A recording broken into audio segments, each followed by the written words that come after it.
Hi everyone, you are welcome on my channel. और आज मैं बताने वाला हूं आपको इंग्लिश के दो फ्रेज जो कि बहुत ज़्यादा यूज होते हैं इंग्लिश में। होता क्या है कि अगर सामने वाला आपके सामने इंग्लिश बोल रहा है और आप नहीं समझ पा रहे हैं तो इसका रीज़न क्या है?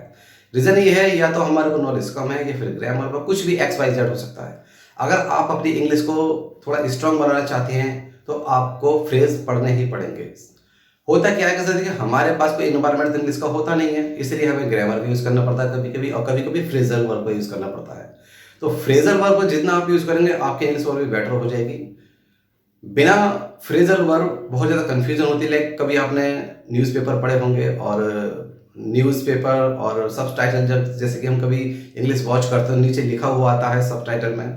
तो कुछ वर्ड ऐसे हैं जो कि हम बहुत ज़्यादा कन्फ्यूज़ हो जाते हैं, हम समझ नहीं पाते इसका मीनिंग क्या है। तो सर इस तरह के जो वर्ड होते हैं उनको बोलते हैं फ्रेजल वर्ब। अगर आप फ्रेजल वर्ब यूज़ करेंगे तो आपकी इंग्लिश बहुत बेटर हो जाएगी और जब भी आप स्पीकिंग बोलेंगे या सीखेंगे आपकी बहुत ज़्यादा हेल्प होगी इसमें। तो ज़्यादातर क्या करते हैं फॉरेनर बहुत ज़्यादा यूज़ करते हैं एडवांस इंग्लिश में फ्रेजल वर्ब। आज आजकल तो इंडियन भी बहुत ज़्यादा करने लगे हैं। अगर आप इसको अपनी स्पीकिंग में यूज़ करेंगे तो आपकी इंग्लिश बहुत ज़्यादा बेटर हो जाएगी। तो चलिए आइए सीखते हैं वो कौन से फ्रेजल वर्ब है। दो फ्रेजल वर्ब, पहला है वेयर ऑफ। कुछ लोग उसको वियर ऑफ पढ़ते हैं और कुछ लोग वेयर ऑफ। तो वेयर ऑफ का मतलब होता है जैसे कि मैं ये काम धीरे धीरे कर लूंगा, तो वेयर ऑफ का मतलब है धीरे धीरे किसी काम को करना। जैसे कि मैं कहूँ कि मैं इस काम को धीरे धीरे कर लूंगा तो I will where of this work. तो एक हो गया।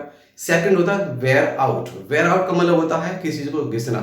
जैसे मैं कहूँ मैं कपड़े घिस घिस कर धो दूंगा या मैं स्क्रैच करता हूँ, मतलब स्क्रैच करना भी एक घिसना ही होता है। सो मैं इसको अगर मैं कहूँ कि मैं कपड़े धो दूंगा घिस कर, तो मैं ऐसे कहूँगा इंग्लिश में I will wear out this garment. Garment भी देखो यूज होता है इंग्लिश में, गारमेंट और क्लोथ्स हो गए और अटायर होगा। ये अटायर जो एक ये भी एक एडवांस वर्ड है इंग्लिश का। तो इस तरह की इंग्लिश अगर आप सीखेंगे तो आपकी इंग्लिश बहुत ज़्यादा बेटर हो जाएगी।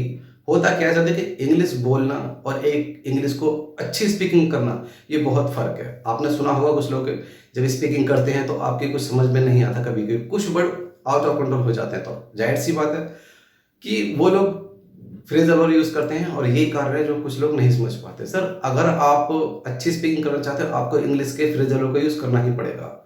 तो इंग्लिश का फ्रेजल यूज़ करेंगे आप तो आपकी इंग्लिश बहुत अच्छी हो जाएगी। तो आज से और अभी से इसको इनको यूज़ करें, अपनी स्पीकिंग लेकर आएँ और यूज़ करें ज़्यादा से ज़्यादा ताकि आपकी इंग्लिश और बेटर हो जाए। तो इस तरह के वर्ड मीनिंग और फ्रेजल वर्ब मैं अपलोड करता रहूँगा। मेरे चैनल को सब्सक्राइब करना है ताकि जितने भी मैं वीडियो अपलोड करूँगा आप तक उसका नोटिफिकेशन पहुँच जाए। तो thanks for watching this video. Have a nice day. Bye bye.